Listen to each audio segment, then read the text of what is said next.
Okay, so Newton's law of gravitation.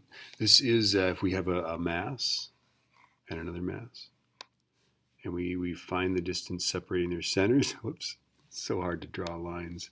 So here's our r, this is m, this is little m maybe, right? Or we could say m1 or m2, right? Okay, and then g is our constant, that's our gravitation constant. So g is 6.67, that's the universal gravitation constant, times 10 to the minus 11 Newton meters squared per kilogram squared, right? And then this is one of the masses, that's the other mass. This is the distance separating their centers. Okay, so don't be fooled by that, right? Don't be like, don't use the surface to surface distance, right?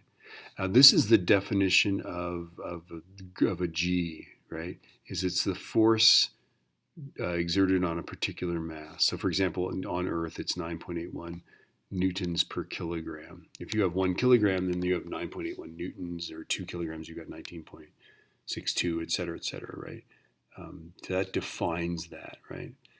So this is the definition of G. Now this is in parallel to the definition of E, which is E is F over Q, right? And that one is, that's 5.1, equation 5, right, in the data packet is this guy. These guys are exact parallels to each other. This is the ratio of the force to the mass, force to the charge, right? This is how much force on mass, how much force on charge, okay? And then this is how you calculate G. Okay, it's interesting because we've got this formula, right? So this means if you're on, by the way, on the surface of a planet that has a mass m and has a radius r, which I think is what they want us to use, that would be the G on that planet. So if you put Earth's mass, Earth's radius in there, you'll get 9.81. Okay, if you put some other planet like Mars or Jupiter or something like that, and the radius, the corresponding radius, you'll get the G on the surface of the planet. But you also can use this to find the G-force. Say you've got a mass here, right? And you want to find it here, right? That'll tell you the G-force toward that planet, or even above this planet, toward the planet, what the G-force is, right?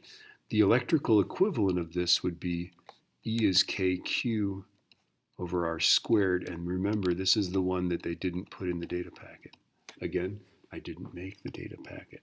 I just simply am explaining the data packet, right? They've got this one, they've got this one. They're totally in different sections, right? They've got this one, they don't have this one. Okay, I would do the data packet differently if I were to do it, but that's not how they're organizing it. So anyway, there you have it.